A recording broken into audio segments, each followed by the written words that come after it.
नमस्कार दोस्तों, स्वागत है एक बार फिर से आपके अपने एजुकेशन चैनल एजुट्यूबर देव पर।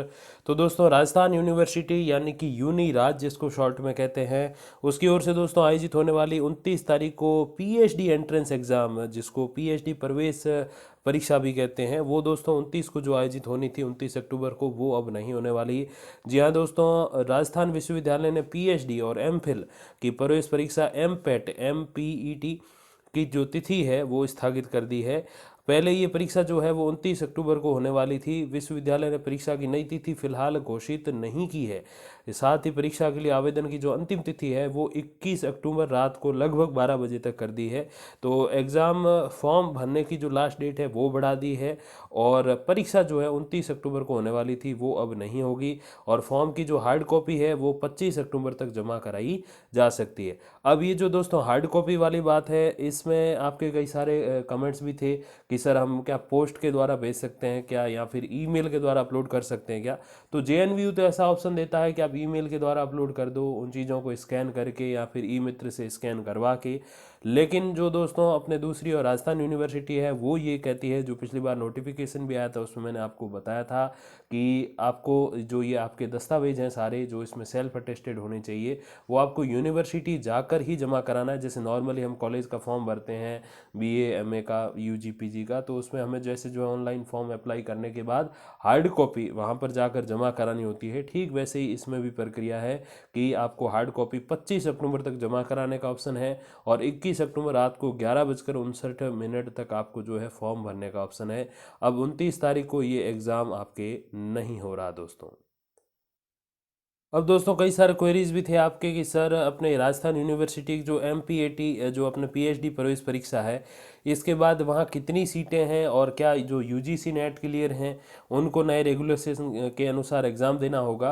तो दोस्तों मैं आपको पहले भी कई बार क्लियर कर चुका हूँ, इस बार भी क्लियर कर दूँ कि आपको एग्ज़ाम नहीं देना। आप मीन्स जिन्होंने यूजीसी नेट मास्टर्स 55% के साथ होनी चाहिए, बाद में यूजीसी नेट या फिर जो जेआरएफ है वो जिन्होंने क्लियर कर रखा है नेट जेआरएफ, उनको एग्ज़ाम देने की आवश्यकता नहीं है, फॉर्म भरने की आवश्यकता है। उनके लिए अलग से सीट्स रिजर्व होती हैं, तो उनकी एक अलग कट ऑफ वाला मैटर रहता है। तो बिल्कुल उनको एग्ज़ाम देने की ज़रूरत नहीं है, फॉर्म भरने की ज़रूरत है। अब दोस्तों सीधे लिए चलता हूँ उस पीडीएफ की ओर जिसमें जो है सारी डिटेल्स हैं कि किस विषय के कितने पद रिक्त हैं दोस्तों।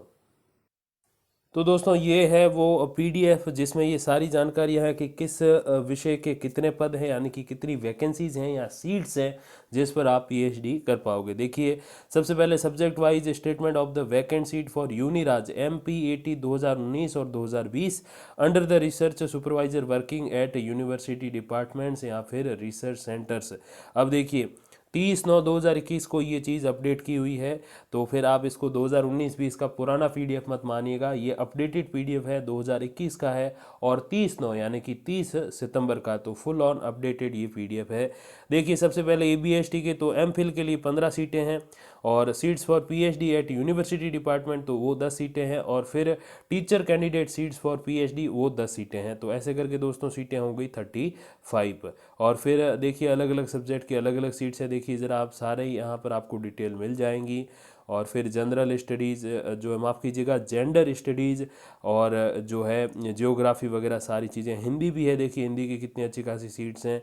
और फिर हम आगे बढ़े तो मैथमेटिक्स है, फिलोसफी है, फिजिक्स है, पॉलिटिकल साइंस की भी अच्छी खासी सीटें हैं। देखिए 30 सीटें जो है seats for PhD at research centre, तो 30 सीटें जो है रिसर्च सेंटर के लिए हैं। पॉलिटिकल साइंस की अच्छी खासी जो मेरे हिसाब से सबसे ज़्यादा है, टोटल 67 ही हैं। देखिए फिर पब्लिक एड है, संस्कृत है, ऑलमोस्ट मेरे हिसाब से सभी सब्जेक्ट्स हैं। और जैसे मैंने कहा जो टोटल सीट्स हैं उसमें से अलग अलग भाग होते हैं। एक तो जो नेट जेआरएफ क्लियर किए होते हैं तो बिना एग्ज़ाम उनको जो है अंक भार के आधार पे, यानी कि जो दोस्तों जैसे रीट में होता है अपने 70-30 का पहले फॉर्मूला था, अब जो है 90-10 का है, तो उसको वेटेज बोलते हैं। तो बस इन्हीं सीट्स पर भी वेटेज है कि हमें नेट जेआरएफ क्लियर वालों को इतनी सीट पर लेना है, और एग्ज़ाम देके जो आएंगे उनको इतनी सीट पर लेना है।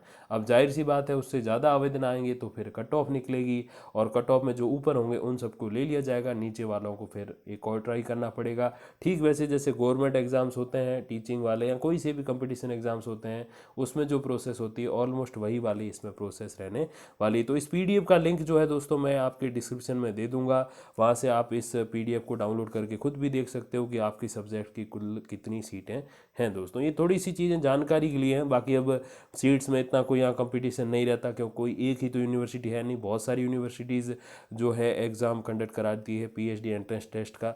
और कई सारे आपके एक और क्वेश्चंस भी थे कि सर एमडीएस कब करा रही है, तो एमडीएस के भरोसे मत बैठिए, क्योंकि एक महीने पहले एक जानकारी भी आई थी कि 3 से 4 साल हो गए हैं एमडीएस यानी कि महर्षि दयानंद विश्व जो सरस्वती विश्वविद्यालय एमडीएसयू, उन्होंने जो है अभी तक पीएचडी एंट्रेंस एग्ज़ाम नहीं करवाया है। तो उसके भरोसे ना बैठें आप, जो अच्छी खासी यूनिवर्सिटी फ़िलहाल फॉर्म निकाल के बैठी है तो उसमें आप जाइए फॉर्म भरिए, अगर आपका वहाँ हो जाता है तो वहीं से आप पीएचडी कर लीजिए। अब कई सारे ये भी क्वेश्चन होते हैं कि सर हम जॉब में हैं और वहाँ से पीएचडी कर सकते हैं क्या, तो बिल्कुल आपको अनुमति चाहिए, वहाँ से परमिशन लेटर चाहिए कि मैं वहाँ जाऊँ आऊँ, 6 महीने 1 साल मुझे लगेगा कि 2 से 3 साल आमतौर पे लग जाते हैं इसमें।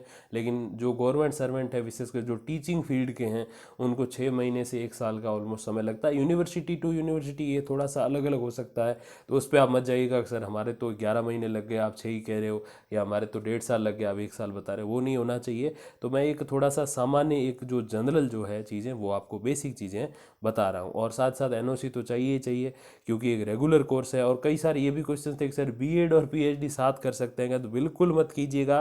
बीएड एक रेगुलर कोर्स है और पीएचडी भी एक रेगुलर कोर्स है, तो इन दोनों को साथ करोगे तो दोनों में से एक रद्द माना जाएगा और एक ही मान्य जो है रहेगा। तो इससे बढ़िया का आप खाली बीएड कर लो पहले, फिर मास्टर्स कर लो, पीजी कर लो, और उसके बाद अगर पीजी है तो फिर आप पीएचडी कर लो। नेट करके कीजिएगा और जेआरएफ के साथ कर पाओ तो और ही अच्छी बात है, क्योंकि जेआरएफ में जो भी सारा आपका खर्चा आएगा रिसर्च संबंधी, वो सारा सरकार मतलब कि यूजीसी यूनिवर्सिटी ग्रांट्स कमीशन उठाएगा, तो आपको एक भी पैसा नहीं लगेगा। ये अच्छी बात है। और आप अगर चाहते हो कि नहीं मैं तो अपने हिसाब से कर लूँगा मैनेज, तो अच्छी बात है, बिना नेट के भी आप जाके उसमें एग्ज़ाम दे सकते हो। तो हर एक चीज़ का अलग फ़ायदा है। मास्टर्स का फ़ायदा ये है कि पीएचडी के लिए ये प्रवेश परीक्षा का फॉर्म भर सकते हो। नेट का ये फ़ायदा है कि प्रवेश परीक्षा देने की ज़रूरत नहीं है। और जेआरएफ का ये फ़ायदा है कि आपको एक भी पैसा घर से नहीं लगाना पड़ेगा। तो ये कुछ एक चीज़ें हैं। अब सारे प्रश्न एक वीडियो में ऐड करूँगा तो वीडियो बहुत ज़्यादा लंबा हो जाएगा। बाकी दोस्तों जो भी अपडेट आएगी तो मैं आप तक पहुँचा दूंगा वीडियोज़ और कम्युनिटी पोस्ट के माध्यम से। तब तक के लिए दोस्तों धन्यवाद, नमस्कार।